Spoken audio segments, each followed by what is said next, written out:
Right. Hello, everyone. We are finally in for this week's upcoming Halloween video, since this is the week of the wonderful holiday of Halloween. And over the past couple of years, it's become somewhat of a habit for us on this channel to discuss topics of valid interest around Halloween, stuff that might relate around that time of year or might be on people's minds. In the past, we've covered exorcisms, we've covered the whole concept of the history of the holiday.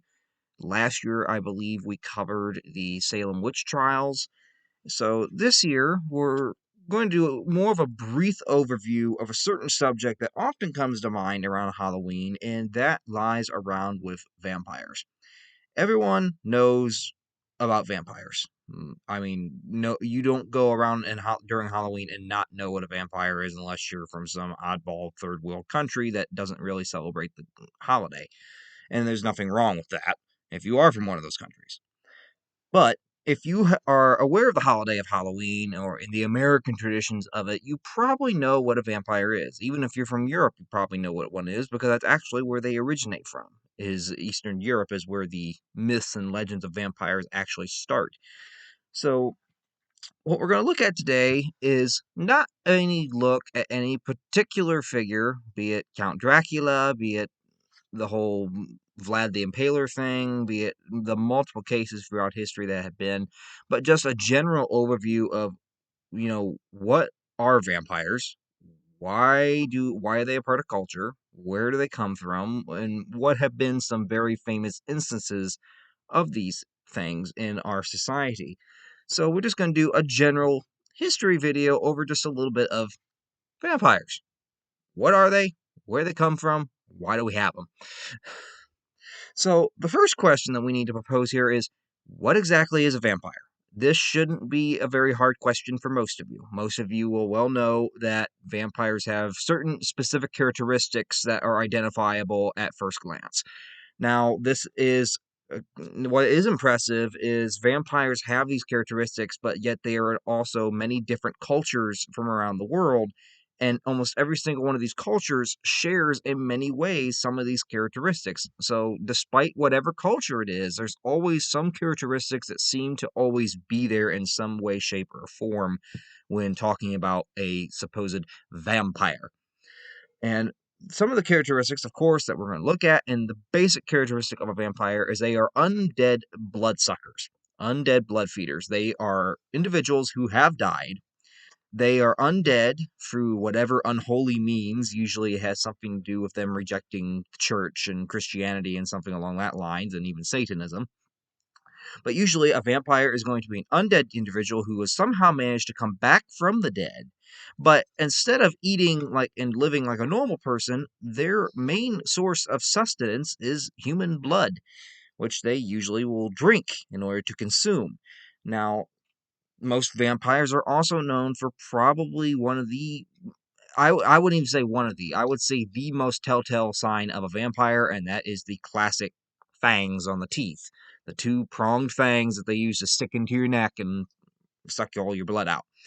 That is a very, very common theme among vampires. We also have that, when vampires eat a human victim, or when they feed on them, if you will, because they don't really eat the whole body. When a vampire feeds on a human victim, that victim can sometimes end up coming back as a vampire themselves. Of course, it kills the victim because you're draining them of all their blood, but there's also other times where the victim actually manages to come back as a blood-sucking vampire themselves. So it can be somewhat of a act like a contagious disease almost. Now, vampires have also displayed some other specific characteristics. We all know from classic vampire depictions that they are very good at morphing into different shapes and forms, particularly animals. That's why we'll often see them as perhaps the most classic animal form that we see is bats, something that humans also detest that actually exist. And ironically, this fascination with vampire bats end up going back to the 1500s, because that is when as the Spanish explorers are exploring the Americas, they come across the actual vampire bats that actually do suck blood out of animals. They don't so much attack humans, but they will attack cattle. And as the explorers are actually getting bitten by these things during the night, they termed them vampire bats because of an association in Europe of blood-sucking animals or blood-sucking beings being vampires, and these bats are acting like vampires. And this is the vampire bats actually get their name from that folklore, but at the same time, this is also when people start to connect a little bit the bats with the whole vampire thing. So we know that they can, of course, morph into different animal forms. Another classic one, we know that sunlight is a big no-no. Sunlight is deadly to vampires in most cases, that it will actually kill them. We also know that they have super strength, they have hypnotic powers. That's why Dracula always does this all the time, trying to hypnotize people to come to him. And we also, one that I actually had forgotten myself and I wasn't really all that familiar with, was apparently vampires cannot see their image in a mirror and they cannot cast a shadow, which I find that kind of weird because I've seen plenty of vampire movies and stuff like that where the vampire very much casts a shadow. Maybe not. I mean, 1930s movies, okay, I understand you can't really get rid of the shadow, but come on. Modern day, and we got CGI and everything, and you can't take a shadow off of freaking, a video.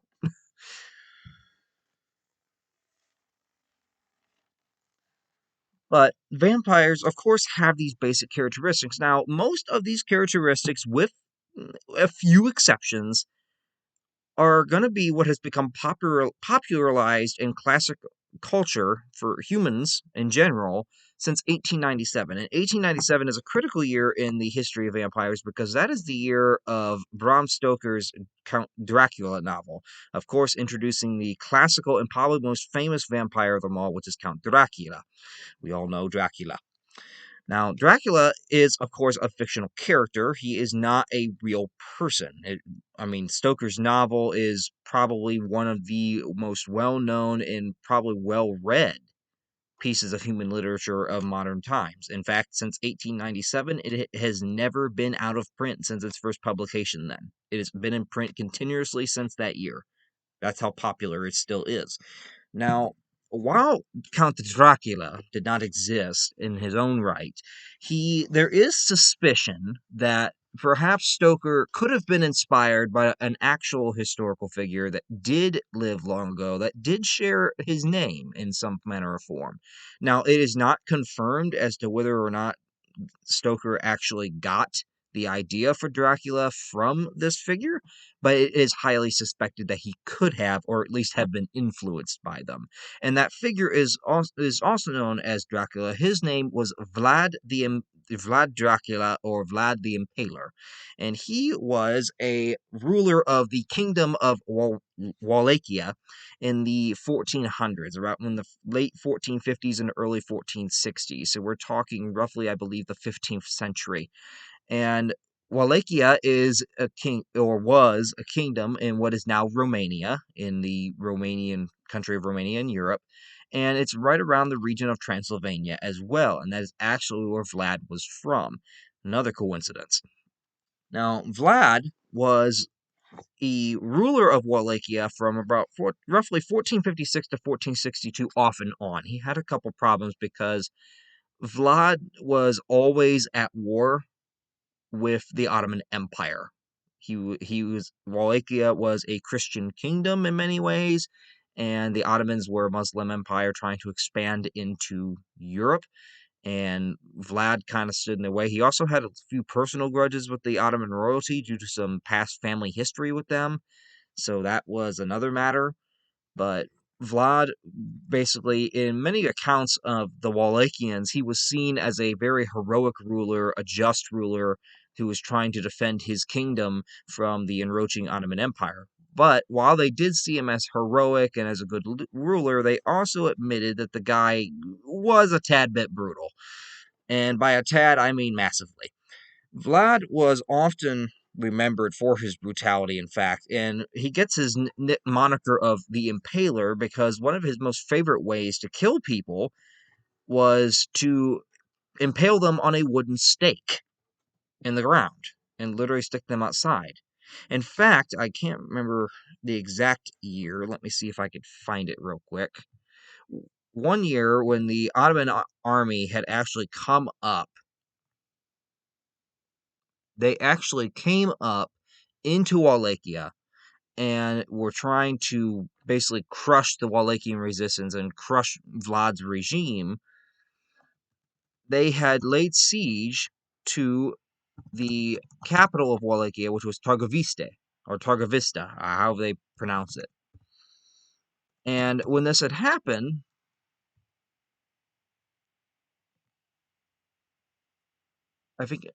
can't find the exact date, but it would seem that it was around in June of 1462. So in June of 1462, as the Ottoman Empire is coming up into Wallachia and trying to take the capital of Targovista, they end up taking the city, but as they come out on the other side of the gates, the Ottoman Sultan is actually there, Mehmed II, and he is greeted with a sight that actually probably scarred him for the rest of his life. And in many accounts, it's actually what forced the Ottomans after that, instead of pursuing Vlad, who had escaped the capital, they actually just went ahead and retreated back. And when they come out into the gates on the other side of the city, they are met with a whole field of roughly over 1,000 Ottoman soldiers and, army members who had been placed on wooden stakes and impaled in this massive field on the other side of the city. So when the Ottoman Sultan and his men come out the other side, they're greeted with this grisly scene of just dozens upon hundreds of their men impaled on wooden stakes, and some of them are still alive and dying on these stakes. Quite a gruesome sight, and in many ways, it might have scared the crap out of the Ottomans, to tell you truthfully. But that was where Vlad got his name. It was his favorite way to kill people. Also, according to most legends involving Vlad the Impaler, Vlad enjoyed dining among his victims as they lay dying. After he impaled them, he would dine among them and supposedly dipping his bread in their blood. Now, that part, I have questions about, but it is one of the legends that coincides with the character. So, again, this is an actual historical figure. This is not a man who, you know, this is not an actual blood-sucking man. He doesn't have fangs. He doesn't transform into a bat. But he is, ironically, the similarities he has with Dracula is he has a name. He has a very similar name to him. He's from the same region as Dracula. He's from the Transylvania region originally, in Wallachia, which is now Romania. And he is rather brutal. Now, you might ask, well, Dracula isn't always that brutal. He's charming at times. Well, yes, Dracula can be quite charming to lure you in. But there's also times where he can be an absolute brute. I mean, you gotta remember here, he murders people to eat them, to suck their blood out. He's not just gonna be kind when he's doing it all the time. And again, we have no confirmation to this day whether or not Vlad the Impaler actually was any kind of inspiration for Bram Stoker when he was writing his novel of Dracula and creating the character of Count Dracula. We have no confirmation of whether or not that was. And in fact, there's many experts out there that will tell you that they don't think it is. That there's no evidence to suggest that Bram even looked up the topic. But the similarities are, I think, what intrigues us in the possibility that this could have been a possible inspiration for him. Now, the other question, if we all know about Count Dracula, and we know that he may be based on a historical figure. But the other question that we need here is, do vampires actually exist? Now, the basic question to answer this, unfortunately for most of you, is no. Vampires do not really exist. At least not in the form that we like to think about. Now, vampire myths have thrived since roughly the Middle Ages. They've thrived in European culture and cultures associated with the Europeans, which is why the United States has no problem with them, and Canada and all that. And during the Middle Ages, plague was a very common disease. I mean, we all know about the Black Death, the bubonic plague. I actually did a video on that, I want to say 2 years ago now, 2 or 3. And the bubonic plague, of course, that it wasn't just the Black Death. I mean, there was multiple instances where this plague kind of came off and on and did damage to the European population. Now, the plague may have contributed in some ways to the creation of some of the classic vampiric symptoms, the symptoms that people would associate with someone being a vampire. And for example, it was not that uncommon to get the bubonic plague and have these bleeding lesions around your mouth that would bleed, and then you got blood coming out of your mouth. Well, almost every vampire you ever see, they got blood kind of dripping down, like they've been feeding. And that may have inspired people into thinking, of course, they don't have modern medical science at the time because they don't even know what bubonic plague is. So they may have been thinking, oh my goodness, he's been drinking blood. He must be a vampire. They never took into account that he has bleeding lesions on his face, around his mouth. That was never taken into account. We also have symptoms where people that may have had unfamiliar physical or emotional illnesses may have also been classified as vampires because, again, modern medical science was not present and they came up with supernatural or religious causes for these things. And it would not have been that far-fetched to believe that, someone acting in a strange way with a certain emotional illness or a physical illness, it might have looked or acted a different way, might have inspired somebody to think that they were suffering from something of a supernatural nature.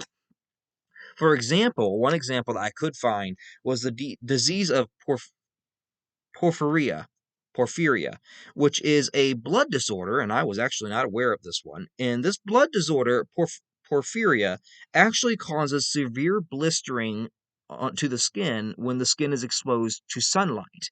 Now, that goes along with the classic vampire myth of vampires being, very weak or susceptible to sunlight, that it actually will hurt them or kill them if they are exposed to it.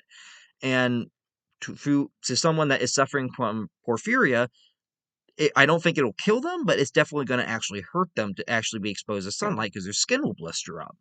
And that may have very well inspired some talk of, a person being a vampire. Someone that had porphyria could have been saying, "Oh, they are, they're a vampire. They're a vampire. They're blistering when there's sunlight. They're getting hurt. They're a vampire. That's not natural." They had no idea. Another one that was brought up was the possible thing of rabies as well. And one of the things that also might happen with porphyria, and this is very odd, is that some of the symptoms of porphyria can actually be temporarily relieved by eating blood, by ingesting it. Why that works, I don't know, and whether or not that's entirely true is another thing. But supposedly back then, you could relieve some of the symptoms simply by ingesting blood. Definitely something that might be worth looking into, because that would be a very odd instance. Why would ingesting blood actually help you, you know, relieve symptoms?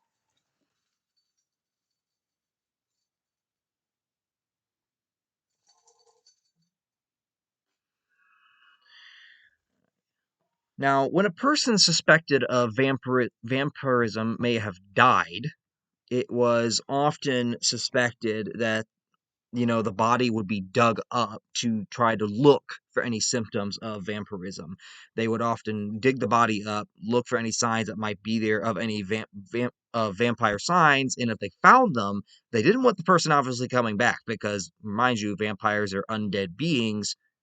They're more than likely going to end up coming back, is what's going to happen.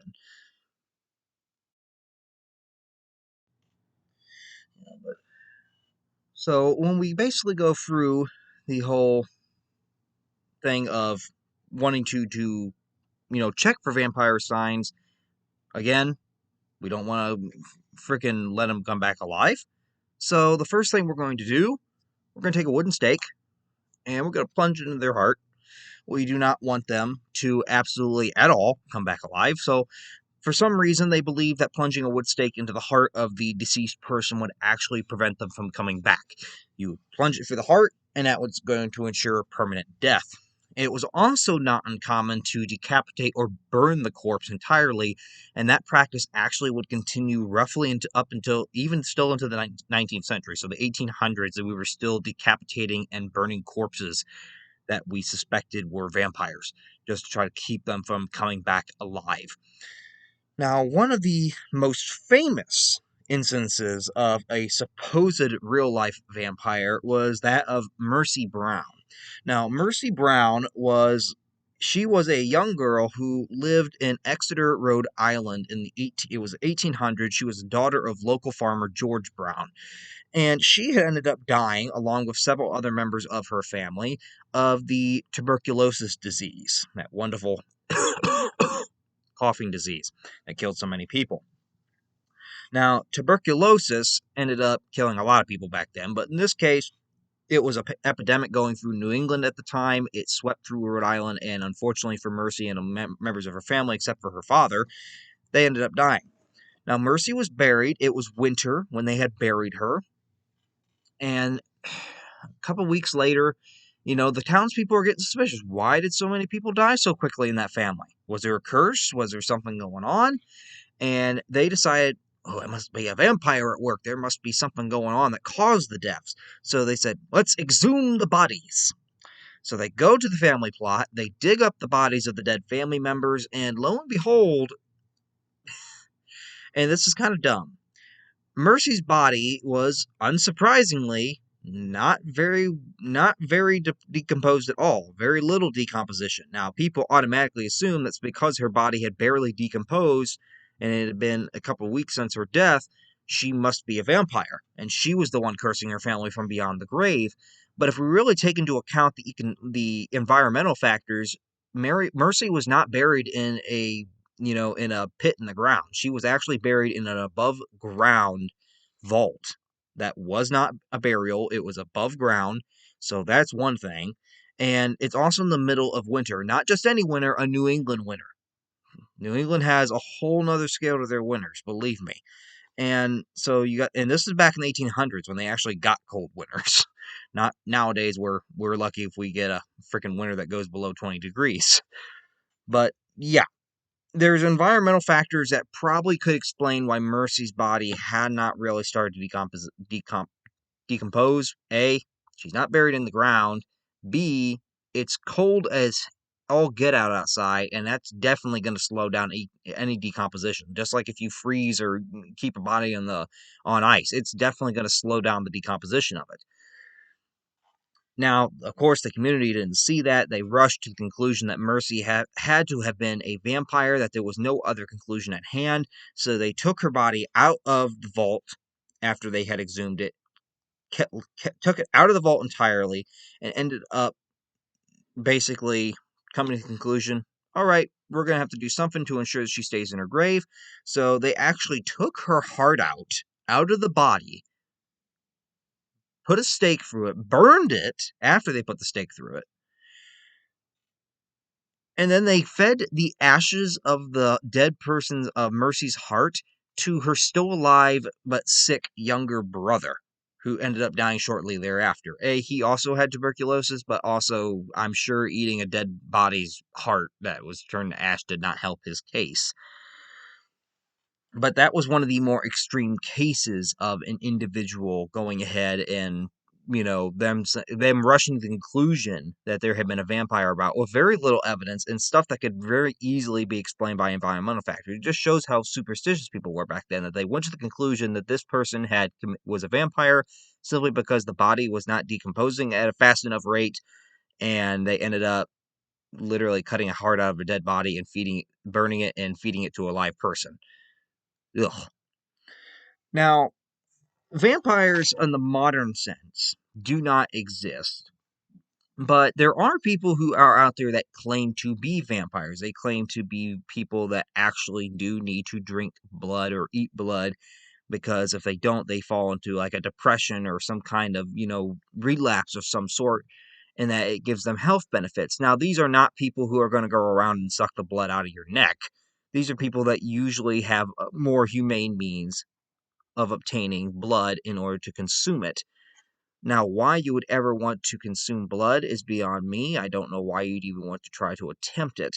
But there are people out there that actually claim to be a modern or, some sort of a vampire nowadays, and that they do actually need to consume blood, is what they claim. That it helps them sustain their life and everything else, and has health benefits. You also have people that actually claim that they're vampires not in the sense of eating blood, but in the sense of drawing off psychic or emotional energy off of other people, and that helps fuel them to go on. That's a whole lot another mess. How people, that's, to me, that's just crazies. But the modern sense of the vampire is changing to some people, because you have people that are moving away from the traditional, blood sucking undead creature that comes back from the coffin and tries to suck all your blood out and turn you into one of them, to now is just a person that more or less needs to, eat blood in order to live. And that's a whole nother process. Now, of course, vampires are not going to go anywhere. I mean, they've been part of pop culture now for since 1897, at least in modern popular culture. But I mean, they predate that, and they're probably going to continue for many centuries more. It's just an aspect of Halloween that we are confronted with every year, because it's one of the classic monsters. You cannot go to any kind of classical horror attraction or anything like that related to Halloween, and probably not either see or hear or of some manner have a vampire be brought up. It's just a part of the holiday, as much as the story of Frankenstein, which is another thing, werewolves, witches, ghosts, whole jack-o'-lantern things. Vampires are not going to go anywhere, and that's probably going to remain true for a long time. But I think what is going to change is our definition of them. As time goes on, we're going to have a lot different of a definition about what a vampire is and what exactly they do, because people are obviously not as religious as they were back then, and they're also not as superstitious as they were. So definitions are definitely going to change. And one day, if we really drop all the religion and superstition to the point, I mean, it could get to the point that vampires just don't exist at all. So that is basically a short little wrap up of just a brief overview of what a vampires for Halloween. Again, not a real long video. I mean, this is actually one of our shortest ones I think we've done, but it's not a bad thing, because again, we just want to do something that's Halloween related, and I wasn't in the mood to do a whole, almost hour and a half long whole documentary. Something that could be quickly viewed around the Halloween time and kind of just give a little bit insight as to where exactly some of our vampire things come from. And I think we've accomplished that for the purpose of this video. So that will wrap this one up. So if anyone has any comments or additions or questions or anything that they'd like to add, feel free to put that in the comments section, and we'll be more than happy to go through that and look at that stuff. Especially, I mean, I encourage you guys, the whole thing with Porphyria, I think that would be very interesting to just look at on your own time and kind of see how that might have influenced more of these vampire legends, because I honestly myself, before looking it up, had not actually known about Porphyria at all, and it was kind of shocking to me to learn that there was this disease that actually emulated some symptoms of vampires in such a kind of a key way. So, I mean, that alone, I think in many cases that might be something you might want to look up. It's actually quite interesting and sad.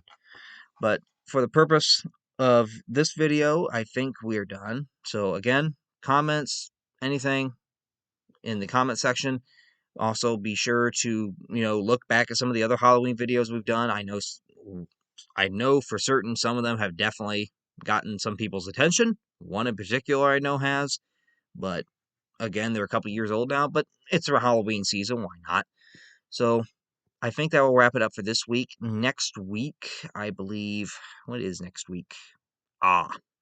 Next week we are looking into doing a video relating to the aftermath of World War One. I try to do one around this time every year, simply because World War One is one of my favorite topics in history, and I'm still debating what aftermath topic we're going to talk about. Last year we covered the Treaty of Versailles. I don't know if I'm going to cover another treaty, or if we're going to cover either the Turkish War of Independence or the Polish Soviet War that comes about. And I'm kind of leaning toward those as well. So we'll see what one comes up. So we're going to have at least one video next week for that. And then after that, we'll look at where we're at and see what next we're going to move on to. So that will conclude it for today. So hopefully everyone has a good rest of their week, has a wonderful Halloween, and hopefully no one dies of anything vampire related. But everyone have a wonderful holiday, have a wonderful rest of your week, and we'll see you back here next week for our World War I aftermath video.